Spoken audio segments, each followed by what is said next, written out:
What's up, y'all? Welcome back to Fish the Moment. In this video, I want to talk to you about how I graph different types of offshore structures, from points, humps, ledges, and all kinds of stuff. And I'll be showing you what I look for on my graph, how I actually navigate around the pieces of structure using my contour line maps and all kinds of stuff. So let's get into it.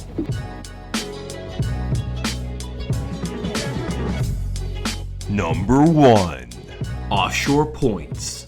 So first up are offshore points, and I actually have a main lake point right in front of me here on Beaver Lake. And points are actually pretty easy to graph because usually there are just a few sections you have to worry about. The top of the point, the sides of the point, and the tip of the point. And usually what I'm trying to do is graph over the entire point, trying to find which section of the point the fish are on.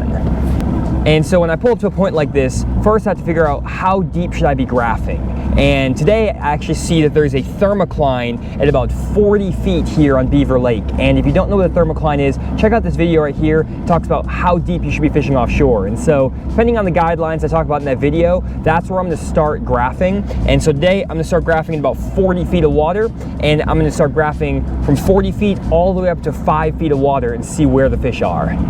So to explain how I graph offshore points, I made this graphic using a Navionics map, and I highlighted the point in red, and then I put the creek channel in blue. And whenever I'm graphing offshore points, I want to make sure that I graph all over the point. That means I'm graphing the top of the point, the sides of the point, and the tip of the point. And there are several ways you can approach this point with your boat. And the way I prefer is to start on the tip of the point near the creek channel and then graph from the tip of the point up on top of the point from deep to shallow water. And in this case, I'm graphing from 60 feet of water up to 5 feet of water.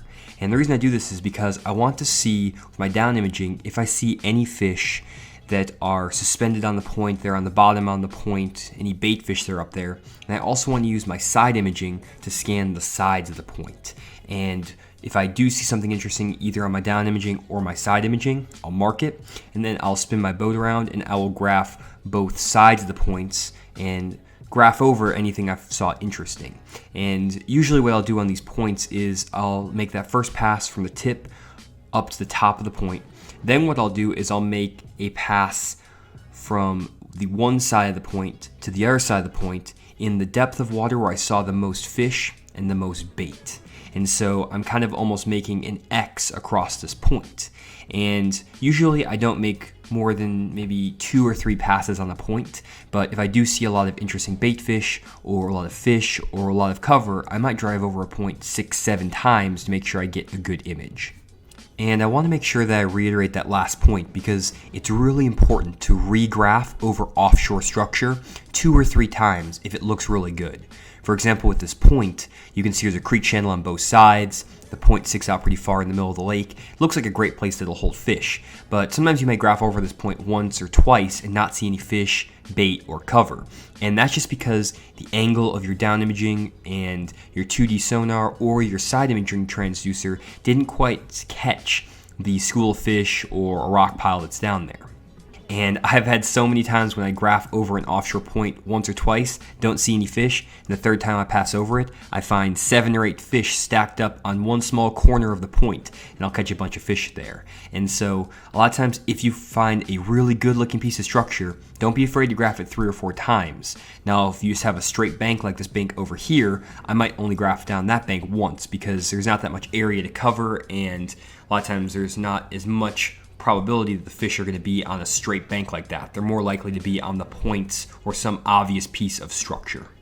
And whenever I'm graphing offshore structure, these are the views I use on my Hummingbird unit. I use my side imaging on the top half of the screen, and then I'll run my down imaging and my chart on the other 2 corners on the bottom of the screen. And the reason I run this view is because I can use the down imaging to pick out any fish or bait and identify fish that are below the boat. And I just talked about this in a recent video, so check that out here if you haven't seen that. And then I'll use my side imaging to look for cover or structure that's to the right and left of the boat, as well as pick out fish that are in the shadows of any rocks or drops that are out there. And then obviously you need your mapping to see where the contour lines are so you can follow those. And with my one graph, I really don't have space to put the 2D sonar, and so I'll put that on a hotkey so I can go to my 2D sonar with a touch of a button, but 95% of the time when I'm graphing offshore, this is the view I'm using.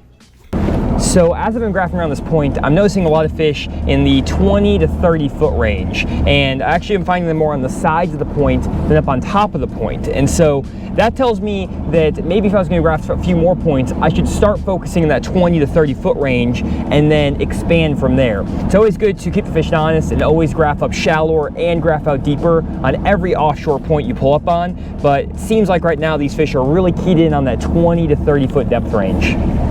And one quick call out, when you're graphing on lakes like Beaver Lake that have standing timber in them, a lot of times you'll see that thermocline at 40 feet of water. But a lot of times there's going to be deep standing trees that are 30 feet tall. That means that sometimes those fish might set up in 60 feet of water and suspend in the top of 30 foot tall trees. And I'm seeing actually some shad and some fish in the top of some really, really deep trees just out in front of this point. And I'm really not up on top of the point or off the sides of the point. I'm almost in the middle of the channel, but they're still related somewhat to the point, but they're just suspended over some of these deep trees. And so definitely keep the fish honest and graph a lot of different areas, especially if you have that deep standing timber. Number 2, channel swing banks. So one type of structure I graph a lot that a lot of guys don't are these channel swing banks. And as you can see here, I'm not very far away from the bank, probably about half a cast away from this bank.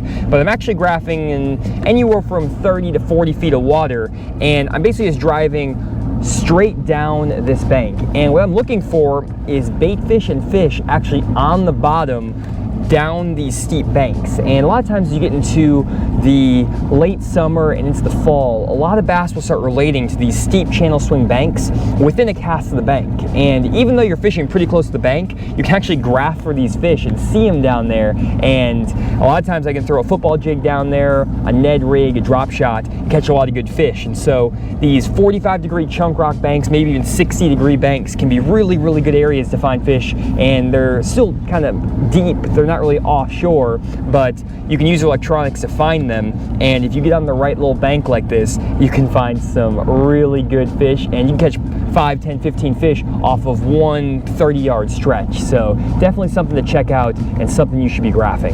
And really quick, guys, want to do a quick plug for my new Fish the Moment merchandise that just launched on my website, fishthemoment.com. I got really cool trucker hats with the Fish the Moment logo, as well as a t-shirt with down imaging recordings, which is really cool. And it's a limited time run of the original Fish the Moment logo here. I'm actually working on a new logo right now, and so I'm only running 100 of these hats and these shirts, and once they're gone, they're gone. So definitely pick one up, fishthemoment.com. Number 3, offshore humps. Okay, next up are offshore humps, and humps are pretty easy to graph as well, because usually they just come up to a small circle on top, and you just have to graph the top of the hump and the sides of the hump. And so all I'm going to do is basically just drive right over the top of that hump to start off, going from the deep water on one side over the top of the shallow top of the hump and then back down in deeper water. And really what I'm looking for are fish either suspended off the sides of the hump or right up on top of the hump. And usually you'll find them in one of those two positions if they're there. And I usually make kind of 3 or 4 passes across the hump at different angles to try to hit all different sides of the hump, kind of every corner, and also hit the top of the hump from several sides as well. So I just graphed over this hump and I just saw 2 or 3 dots on it, and a lot of times you'll see a couple fish on an offshore spot and wonder, maybe should I stop and fish that, or are there too few fish to stop?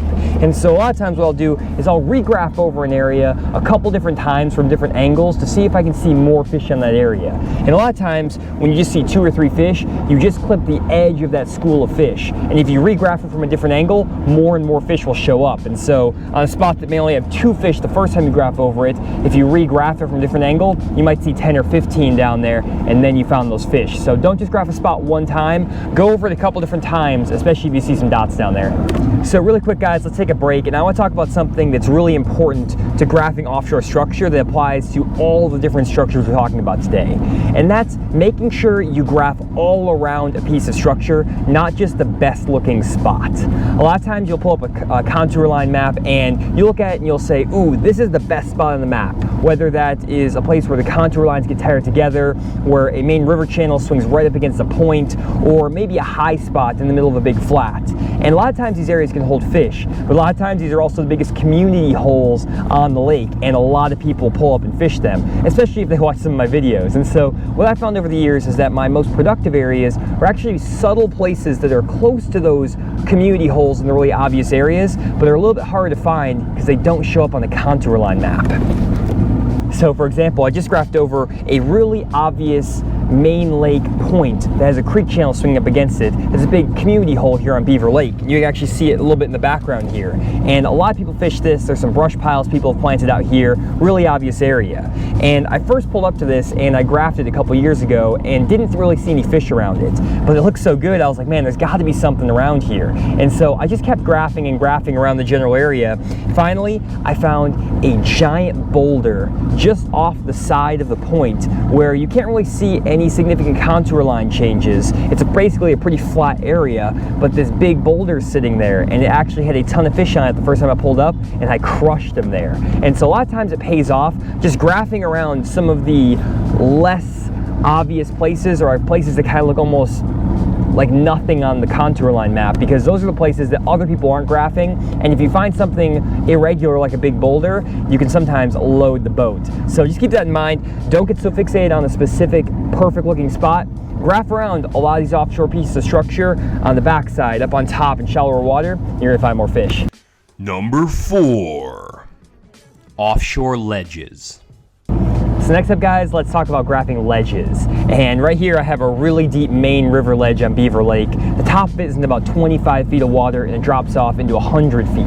And so usually when I'm graphing these offshore ledges, what I like to do is I like to put my boat about 10 feet from the edge of the main river channel on the shallow side of the ledge, so up on top of the ledge.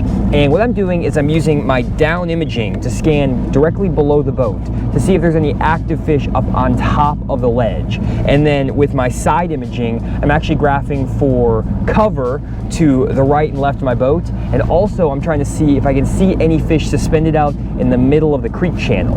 And using this approach, you can usually find some really good fish both up on top of the ledge where they might be actively feeding right now, and also some fish that are suspended off the side of the ledge that may feed if the wind starts blowing, if the current starts going, or maybe the cloud cover starts to roll in. And so this is how I always graph offshore ledges, and you're going to need down imaging and side imaging for this approach, but it is definitely an efficient way to graph ledges and has put a ton of big fish in the boat over the years for me. Number 5, ditches. Again with a D. Next up are ditches, and ditches are one of the more annoying offshore pieces of structure to graph because you have to use kind of an inefficient pattern when you're graphing them. But usually what I do is I'm going to find either the right or the left edge of the ditch, and I'm going to put my boat straight down the side of that. And I'm going to be using my down imaging to see if I see fish right below the boat, and I'm using my side imaging to see right and left if the fish are further up on top of the ditch, almost on the flat, or more towards the center of the ditch where the little creek channel cuts in. Then after I've graphed either the right or the left side of the ditch and got to the very end of the ditch, I'm actually going to turn the boat back towards the mouth of the ditch and go straight down the center of it. And what I'm looking for in this case are any bait fish or fish that are actually in the very center of that drain or that ditch. And again, I'm using my side imaging to look right and left to see if there's any fish on the edges of the ditch, and my down imaging then to see if there's fish directly below me in the center of the ditch. And then after I finish graphing the center of it, I'm going to spin back around and go back into the ditch on either the right or the left side, whichever side I didn't graph the first time. And so this is the most efficient way to graph a ditch. Still a little bit annoying because you have to go back and forth a couple different times, but usually with this approach you can cover the entire ditch pretty quickly and usually figure out if there's fish there using that technique. So guys, that's it. Thanks for checking out the video, and hopefully this video will help you graph offshore structure more efficiently next time you're on the lake and find more big bass. And if you enjoyed the video, leave a comment down below letting me know what you think. Also subscribe to my channel if you want to get more great offshore fishing content like this, and also leave a like down below. I really appreciate it. So thanks again, and I'll see y'all next time.